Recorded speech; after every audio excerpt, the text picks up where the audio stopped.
దానికి ఈ మధ్య టీవీలో పేపర్లో చూస్తున్న కడప పార్లమెంట్కు ఉప ఎన్నికలు రావచ్చు అని. నిజంగానే ఉప ఎన్నికలు వస్తే ఊరూరు తిరిగే బాధ్యత నేను తీసుకుంటా.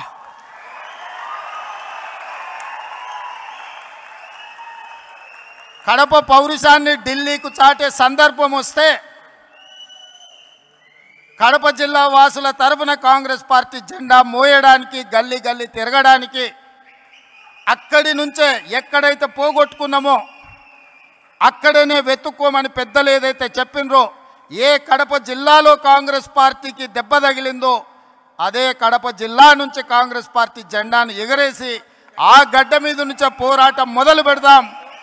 మీరందరూ కలిసి రండి, మేము అండగా నిలబడతామని తెలియజేస్తూ మీ అందరి దగ్గర సెలవు తీసుకుంటున్నా. జై కాంగ్రెస్, జై కాంగ్రెస్, జై కాంగ్రెస్.